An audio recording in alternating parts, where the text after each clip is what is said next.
वृश्चिक राशि वालों, नमस्कार दोस्तों। हर हर महादेव, जय बाबा भोलेनाथ।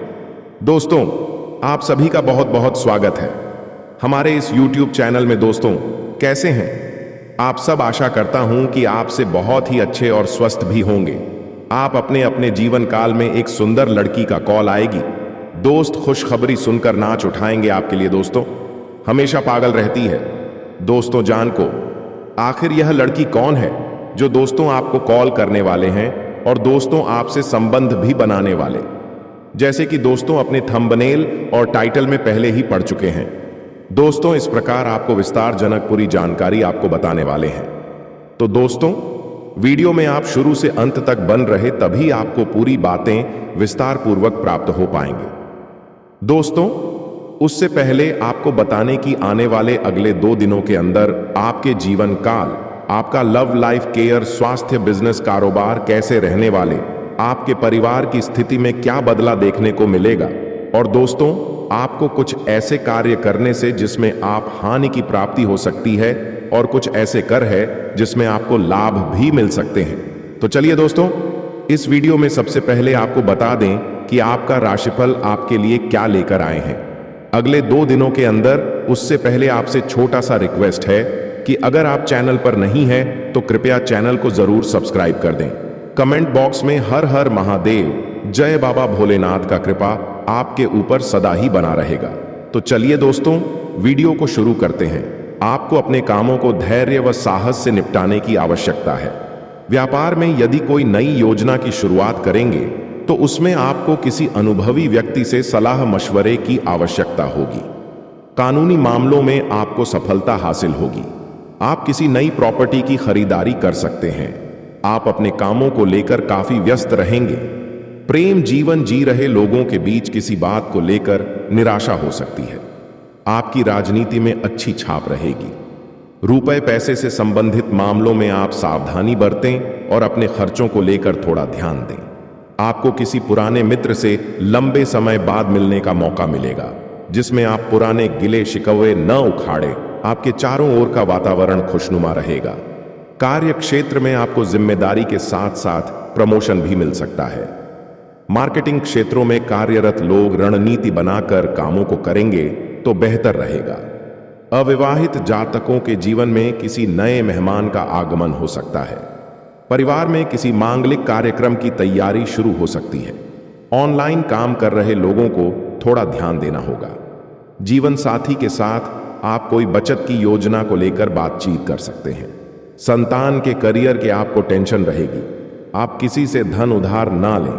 आपको अपने किसी सहयोगी से मन की बात कहने का मौका मिलेगा। आपका कोई पुराना लेन देन चुकता होगा। पारिवारिक रिश्तों में एकता बनी रहेगी। व्यवसाय में आप ऊंचाइयों को छुएंगे। आपका अधिक तले भुने भोजन से परहेज रखना होगा। जीवन साथी से आपके रिश्ते बेहतर रहेंगे। किसी बाहरी व्यक्ति से आपको जरूरी जानकारी शेयर ना करें। आप अपने बिजनेस को लेकर विदेश तक जा सकते हैं। आपकी कोई डील यदि लंबे समय से अटकी हुई थी तो वह भी फाइनल होगी। विद्यार्थियों ने यदि किसी प्रतियोगिता में भाग लिया था तो उसमें वह अच्छा प्रदर्शन करेंगे। आपको अपने ज्ञान को कामों से बढ़ाने की आवश्यकता है। आपकी किसी नए काम के प्रति रुचि जागृत हो सकती है। आपको अपने आसपास रह रहे लोगों पर आंख मूंद कर भरोसा करने से बचना होगा। आपकी कोई रुकी हुई डील फाइनल होगी। तो चलिए दोस्तों, आपको बता दें कि एक सुंदर लड़की का कॉल आएगी। दोस्तों, खुशखबरी सुनकर न छूटेंगे। आपके लिए दोस्तों हमेशा पागल रहती है और दोस्तों यह आपसे संबंध बनाने के लिए सब कुछ छोड़ छाड़ के आपके पास आने वाले। आखिर यह लड़की कौन है जो दोस्तों आपके लिए इतना तड़प रही है, जो दोस्त आपसे इतना प्रेम में पागल हो चुके। दोस्तों, कुछ ही दिनों के पहले यह लड़की आपसे बहुत ज्यादा प्रेम करती है और दोस्तों इनका शादी विवाह होने के बाद दोस्तों या आपसे बहुत दूर चले गए। यह वही लड़की है जो दोस्त तो आपके लिए इसका प्यार फिर से दोस्तों उभर चुके हैं। दोस्तों, क्या आपके लिए फिर से दोस्त संबंध बनाने की पूरी कोशिश में लगे। यह दोस्तों आपसे बहुत दिनों से आपका इंतजार में बैठे हैं, लेकिन दोस्तों या आपको कॉल करने की बात दोस्तों या आपसे मिलने की पूरी कोशिश लगे हैं, जिसका नाम दोस्त एम और पी अक्षर से है और इसका राशिफल दोस्तों नाम आर अक्षर से या 3 नाम वाली लड़की आपसे बहुत ज्यादा प्यार करते हैं और आपसी संबंध बनाने के लिए बहुत ही जल्द आपके पास आने वाले हैं। तो दोस्तों, यह खुशखबरी सुनने के बाद आपके दिल में बहुत ज्यादा प्रेम जाग गया होगा। दोस्त, तो इस वीडियो में आपको विस्तार पूर्वक कुछ ऐसी बातें बताने वाले जो दोस्तों इन विचारों को अपने जीवन में उतार ले तो आपका जीवन स्वर्ग बनने से कोई नहीं रोक सकता। सच्चा ज्ञान बहुत समय पहले एक समृद्ध और शक्तिशाली राज्य था जिसका राजा वीरेंद्र था। राजा अपनी शक्ति, धन और विशाल सेना पर बहुत गर्व करता था।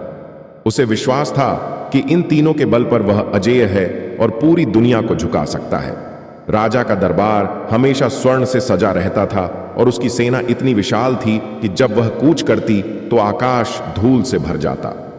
राजमहल में देश के सबसे बुद्धिमान मंत्री, सबसे कुशल योद्धा और सबसे तेज दिमाग वाले सलाहकार थे। फिर भी राजा के मन में एक असंतोष था। वह हमेशा चिंतित रहता था कि कहीं कोई उससे अधिक शक्तिशाली न बन जाए। एक दिन एक साधु का आगमन हुआ और राजा की पूरी सोच बदल गई। यह कहानी उसी परिवर्तन की है। राजा का गर्व और उसका विश्वास। राजा वीरेंद्र को अपनी शक्ति का अहंकार था। उसे लगता था कि धन और ताकत ही सर्वोच्च शक्ति है। वह अपने दरबारियों से अक्सर पूछता, बताओ संसार में सबसे बड़ी शक्ति क्या है? दरबारी उसकी हां में हां मिलाते और कहते, महाराज, सबसे बड़ी शक्ति आपकी सेना और आपका धन है, इससे बढ़कर कुछ नहीं। राजा के राज्य में कोई भी उसकी आज्ञा की अवहेलना नहीं कर सकता था। वह जिस पर भी नाराज होता उसे दंड दिया जाता। लोग डर के कारण उसकी पूजा करते थे, लेकिन कोई भी उसे सच्चे मन से आदर नहीं देता था। एक दिन दरबार में एक वृद्ध साधु आया। उसके चेहरे पर तेज था और उसकी आंखों में अपार शांति झलक रही थी।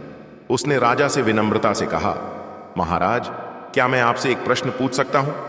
राजा ने हंसते हुए कहा, पूछो साधु, लेकिन ध्यान रहे मेरे उत्तर से असहमत मत होना, वरना परिणाम अच्छे नहीं होंगे। साधु मुस्कुराया और बोला, महाराज, आप किसे सबसे बड़ी शक्ति मानते हैं? राजा ने गर्व से कहा, धन और ताकत। जिसके पास अपार संपत्ति और विशाल सेना हो वही सबसे शक्तिशाली होता है। साधु ने धीरे से कहा, मुझे क्षमा करें महाराज, लेकिन मैं आपकी बात से सहमत नहीं हूं। सबसे बड़ी शक्ति धन या ताकत नहीं, बल्कि ज्ञान और सद्गुण है। राजा को यह सुनकर क्रोध आ गया। उसने कहा, साधु, क्या तुम मेरी शक्ति को चुनौती दे रहे हो? मेरी सेना और धन के बल पर मैं जो चाहूं वह कर सकता हूं। साधु ने मुस्कुराकर कहा, महाराज, यदि आप मेरी बात को सिद्ध करने का अवसर देंगे तो मैं आपको दिखा सकता हूं कि सच्ची शक्ति क्या है। राजा को यह चुनौती स्वीकार थी। उसने कहा, ठीक है, यदि तुम अपनी बात सिद्ध कर पाए तो मैं इसे मान लूंगा, लेकिन यदि असफल हुए तो तुम्हें मृत्यु दंड मिलेगा। साधु ने सहमति में सिर हिलाया और बोला, तो फिर मैं आपको 3 परीक्षण दूंगा। यदि आप इन तीनों में सफल हो गए तो मैं मान लूंगा कि धन और ताकत ही सबसे बड़ी शक्ति है, लेकिन यदि आप असफल हुए तो आपको मानना होगा कि ज्ञान और सद्गुण ही सच्ची शक्ति हैं। राजा ने यह शर्त स्वीकार कर ली। साधु ने राजा को एक भूल भुलैया में भेज दिया। महाराज, यह भूल भुलैया बहुत जटिल है। यदि आपकी सेना और ताकत सबसे बड़ी शक्ति है तो इसे पार करके बाहर निकल आइए। राजा ने अपने सबसे बलशाली सैनिकों और सबसे तेज दिमाग वाले मंत्रियों को बुलाया। उन्होंने दिन रात कोशिश की, लेकिन भूल भुलैया इतनी जटिल थी कि कोई भी बाहर नहीं निकल सका। तब साधु ने एक छोटे बच्चे को बुलाया जिसने कुछ क्षणों में नक्शा पढ़कर बाहर निकलने का रास्ता खोज लिया।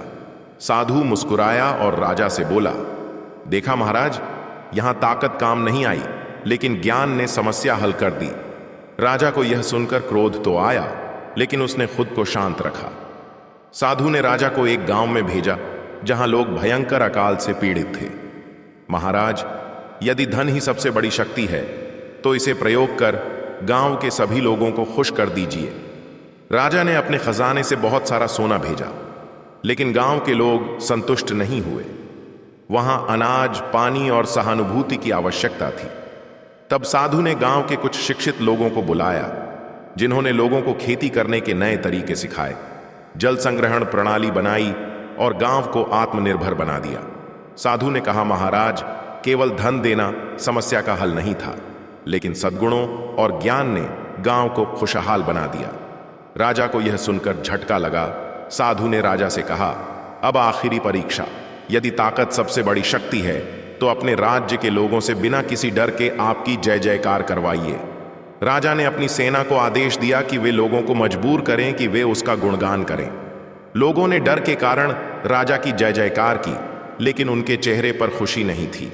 साधु ने एक अन्य गांव में जाकर प्रेम और ज्ञान से लोगों को प्रेरित किया। वहां के लोग बिना किसी डर के उसे सच्चे मन से सम्मान देने लगे। साधु मुस्कुराकर बोला, महाराज, प्रेम और ज्ञान से पाया गया सम्मान सबसे बड़ा होता है। डर से मिली जय जयकार केवल दिखावा होती है। राजा को अब सच्चा ज्ञान प्राप्त हो चुका था। राजा वीरेंद्र ने सिर झुका लिया। साधु, अब मैं समझ गया कि सच्ची शक्ति न तो धन में है न ही ताकत में। सच्ची शक्ति तो ज्ञान, प्रेम और सद्गुणों में है। राजा ने अपने राज्य में शिक्षा और सद्गुणों को बढ़ावा देना शुरू किया। उसने अपनी प्रजा के साथ प्रेम और करुणा से व्यवहार किया। अब लोग उसे सच्चे मन से सम्मान देने लगे। इस प्रकार राजा ने सच्चे ज्ञान को प्राप्त कर लिया और उसका राज्य खुशहाल हो गया। यह कहानी हमें सिखाती है कि सच्ची शक्ति न तो धन में है और न ही ताकत में। सच्ची शक्ति ज्ञान, सद्गुणों और प्रेम में होती है। जो व्यक्ति इन्हें अपनाता है वही वास्तविक रूप से सबसे शक्तिशाली होता है।